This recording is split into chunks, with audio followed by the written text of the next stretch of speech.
संचालक मंडळाने खोतीदार व्यापाऱ्यांवर केलेल्या अन्यायाला वाचा फोडण्यासाठी रयत शेतकरी संघटनेच्या शेतकऱ्यांनी कृषी उत्पन्न बाजार समितीच्या मांजरी उपबाजारात जोरदार आंदोलन करून घोषणा दिल्या आणि परिसर दणाणून सोडला। 2 दिवसात खोतीदार व्यापाऱ्यांना परवानगी मिळाली नाही तर हजारोंच्या संख्येने शेतकरी मार्केटमध्ये जमा होऊन सामुदायिक आत्मदहन करण्याचा इशारा यावेळी शेतकरी संघटनेच्या पदाधिकाऱ्यांनी दिला। संचालक मंडळाच्या निर्णयाविरुद्ध शेतकरी आक्रमक झालेले असताना आडमुठ्या धोरणामुळे निर्णय रखडल्याने शेतकऱ्यांमध्ये प्रचंड संताप पसरला आहे।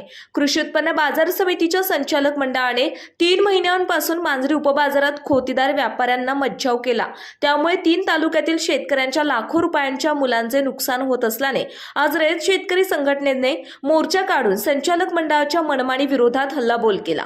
रयत शेतकरी संघटना संस्थापक अध्यक्ष रवी प्रकाश देशमुख, शेतकरी नेते पांडा आप्पा काळे, प्रदेश अध्यक्ष रामदास पाटील कोतवाल, माजी नगरसेवक मारुती आबा तुपे, माजी संचालक विलास भुजबळ, पश्चिम महाराष्ट्र विभागाचे उपाध्यक्ष हेमंत चौधरी, प्रदेश उपाध्यक्ष अजय सावंत, जिल्हाध्यक्ष कल्पना गव्हाणे, माजी सरपंच सचिन तात्या तुपे, भाजप पुणे उपाध्यक्ष जीवन जाधव, राष्ट्रवादी काँग्रेसचे प्रवीण शिवाजीराव कामटे, कुंजीरवाडीचे उपसरपंच गोकुळभाऊ ताम्हाणे, अंकुश हंबीरराव, शिवसेना जिल्हाप्रमुख गणेश कामटे, टीके महाडिक, रयत शेतकरी संघटना पश्चिम महाराष्ट्र अध्यक्ष बबन गायकवाड, दौंड तालुका वंचित बहुजन आघाडी उपाध्यक्ष बापू जगताप, आतकिरे ताई यांच्यासह हजारो शेतकरी बांधवांनी या आक्रोश मोर्चामध्ये सहभाग नोंदवला।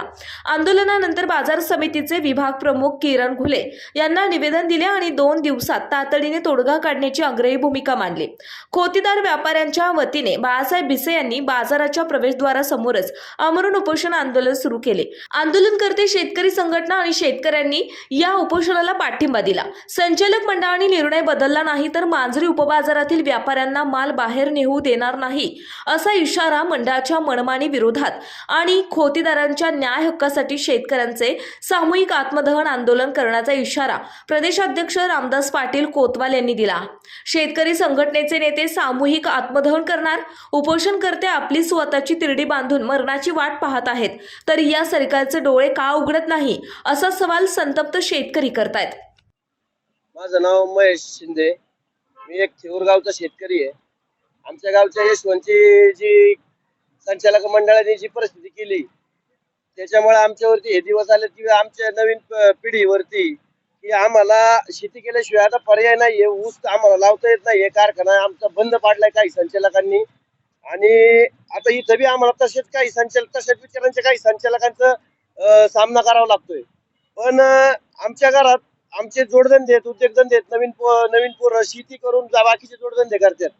बाकीचे जोडधंदे सोडून आमच्या घरातली आम्ही घरच्यांना वयस्कर माणसांना चुलतीला आईला स्प्रिंकलर करून दिलंय, ते वाल फिरवून शेती करतात महिनाभर। त्यांना वैयक्तिक आम्ही त्यांचे कष्ट कमी करण्याचा प्रयत्न करतोय।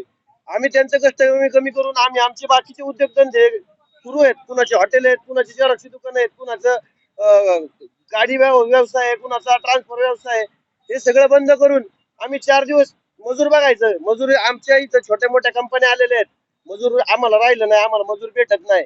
आम्हाला गेले 2-2, 3-3 पिढ्यांचे संबंध आहेत व्यापाऱ्यांचे आमचे, आम्हाला त्यांच्यावरती पूर्ण विश्वास आहे।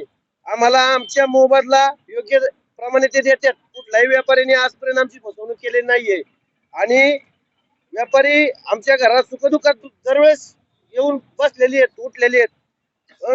आमचा त्यांच्यावर विश्वास आहे। आम्ही आमचा माल आमच्या सहकुशीने त्यांना देतोय, ती काय आमच्या वावरात येऊन चोऱ्या करून जात नाहीत। आम्ही मालक आहे, आम्ही त्यांच्या ताब्यात देतोय, आमचा त्यांच्यावर विश्वास आहे। मग आमचे जोडधंदे आम्ही बंद पाडायचे का? आमच्या आया बहिणींनी इथं कोण सिगरेट पिणार, कोण इमल खाऊन चुकणार, अशा वातावरणात आमच्या आया बहिणी इथं आम्ही पाठवायचे का माल विकायला? इथं तुम्ही म्हणताय ग्राहकला माल देताय, 100 आणि 200 गड्डेवाला कसा ग्राहक झाला? हा कसा दुबार व्यापार नाहीये? मग आम्हाला व्यापारी पाहिजे, आमचा माल आमच्या आया बहिणींना आम्हाला इथून पुढे वावरात कष्ट करायचं नाही हे नवीन पिढीने विचार केलाय। काय चुकीचं केलं आम्ही आमची शेती करतोय, सरकारने आम्हाला अनुदान दिलंय, स्प्रिंकलरला अनुदान दिलंय, ठिबकला अनुदान दिलंय, जोडधंद्यांना अनुदान दिलंय। मला जर सरकार प्रोत्साहन देत असेल की तुम्ही तुमचे कष्ट कमी करा आणि तुम्ही तुमचं बाकीचे बी तुम्ही क्षेत्रात मध्ये पाय टाका, आमचा मेंदू तुम्हाला शेतीतच आमच्या येणाऱ्या पिढ्यांचा का सडवायचा आहे का? आमची तयारी आहे ना शेती करून बाकीचे बी जोडधंदे करायची। का आमच्या बुद्धीचा विकासच होऊन द्यायचा नाही का? हे संचालकांनी काय ठरवलं की बाबा तुम्ही इथं या 5-5 तास आमचे बाकीची कामच आमच्या घरी गुरं नाहीत, बाकीचे आम्हाला काही छोटे मोठे उद्योगधंदे नाहीत, आमचा अधिकारच नाहीये का की बाबा 4 जोडधंदे आमच्या घराला उभं करण्यासाठी आम्ही चालू करावं? आमच्याकडे आमचा मुद्दा एकच आहे, आम्हाला व्यापारी पाहिजे, आम्हाला व्यापाऱ्यावरती विश्वास आहे. आमच्याकडं हवेली तालुक्यात छोट्या मोठ्या कंपन्या बऱ्याचशा झालेल्या आहेत, त्याच्यामुळे इथं मजूर राहिलं नाहीये. 4 दिवस आम्ही ज्या बाईला आमच्या इथं आमच्या वावरातला माल 4 दिवस जाईल, 5 दिवस जाईल, 5 दिवस झाल्यावरती त्या मजुराला आम्ही पाठवायचं कुठं? त्या मजुराला दुसरीकडे रोज कुठं द्यायचा? छोट्या मोठ्या कंपन्या आहेत, पगारी सुट्ट्या आहेत, घरी गाडी नाही आहेत, आम्ही मजूर कसं उपलब्ध करायचं वावरात आणि आणायचं कसं? एका गावात 2 टेम्पो आहेत, 4 शेतकऱ्यांच्या मालात 2 टेम्पो भरतात, इथपर्यंत माल पोचवायचा कसा? 1000-2000 गड्डी. आमच्या घरातले लहान मुलं शाळेत आहेत, त्यांचे डबे आहेत, मग ते सोडून तुम्ही म्हणताय तुमची घरची घेऊन तुमचे 2 मजूर घेऊन तुम्ही वावरात माल काढा आणि इथं घेऊन या. शक्य नाही, आम्हाला ते जमणार नाही. आम्हाला इथं गेले वर्षानुवर्ष पिढ्यानुपिढ्या इथं व्यापाऱ्याचे आणि आमचे संबंध आहेत.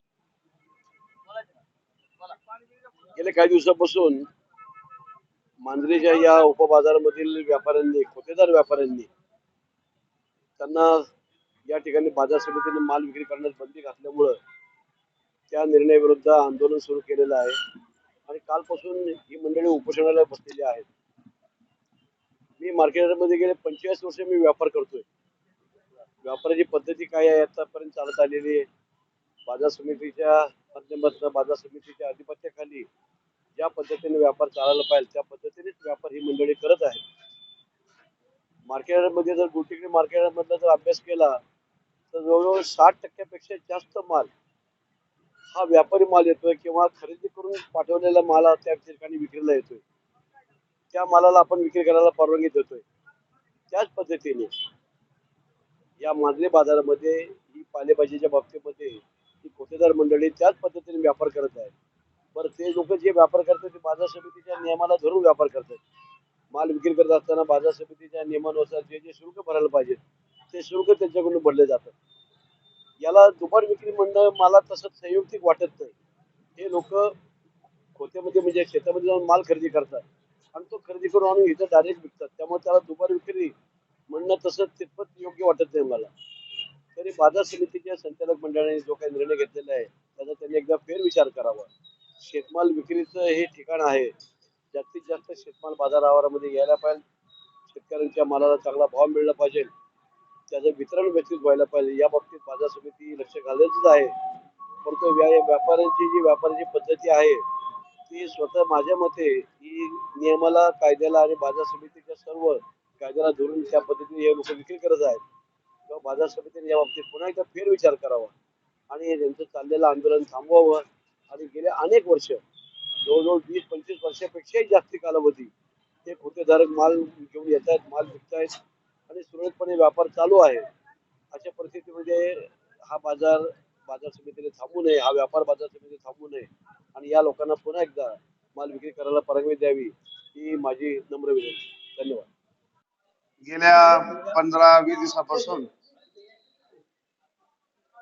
मार्केट यार्ड मांजरी या ठिकाणी जो संचालक मंडळाने जो निर्णय घेतला आहे, शेतकरी, खोतकरी, व्यापारी यांच्यावर जो अन्यायकारक जो संचालक मंडळाने जो निर्णय घेतला आहे त्यासाठी रयत शेतकरी संघटनेतर्फे आम्ही आतापर्यंत 2-3 निवेदनाद्वारे पत्र दिले आहे.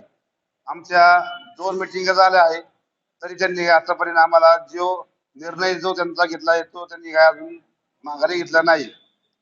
तरी आम्ही आज त्यांना निवेदन दिलं आहे, जर तुम्ही 2 दिवसाच्या आत तुम्ही खोतकरी यांना आतमध्ये घेतलं नाही, शेतकरी खोतकरी यांना तुम्ही आतमध्ये घेतलं नाही तर आम्ही येत्या 2 दिवसांमध्ये हजारोच्या लोकसंख्येने शेतकरी आणि रयत शेतकरी संघटनेचे पदाधिकारी इथं गेटच्या समोर येऊन सामुदायिक आम्ही आत्मदहन करण्याचा इशारा त्यांना आम्ही दिला. आज या ठिकाणी पूर्व हवेलीतील शेतकऱ्यांच्या वतीने या ठिकाणी किरण गुले शेवाळवाडी मार्केटचे या ठिकाणी अधिकारी यांना या ठिकाणी निवेदन देण्यात आलेलं आहे. पूर्व हवेलीतील शेतकऱ्यांच्या वतीने त्या या ठिकाणी विनंती करण्यात आलेली आहे की जे काही शेतकरी 3 एकराच्या पुढचे असतील त्यांना घरी माल काढता येत नाही, अशा शेतकऱ्यांचा माल व्यापाऱ्यांच्या मार्फत शेवाळवाडी मार्केटमध्ये विकला जाऊन द्यावा यासाठी निवेदन देण्यात आलेलं आहे. आणि जर याचा निर्णय जर 2 दिवसात झाला नाही तर या ठिकाणी आम्ही 10-20 गड्डीच्या वरती माल घेणाऱ्या व्यापाऱ्यांना या ठिकाणी गेटवरून माल घेऊन बाहेर जाऊन देणार नाही, असं या निवेदनात आम्ही त्यांना सुचवलेलं आहे. पुण्याच्या पूर्व भागातील 1938 पासून ग्राहकांना गुणवत्ता व सेवेची हमी असलेले अग्रवाल स्वीट्स म्हणजे नुसती परंपरा नाही तर चोखंदळ खवयांसाठी मेजवानी आहे. स्वर्गीय मुन्नालाल अग्रवाल यांच्या प्रदीर्घ वारसा सांभाळत अग्रवाल कुटुंबियांनी स्वीट्समध्ये ग्राहकांची गरज ओळखून अस्सल तुपातील पदार्थ आणि तत्पर सेवेचा वारसा जपत फूड क्षेत्रात नाव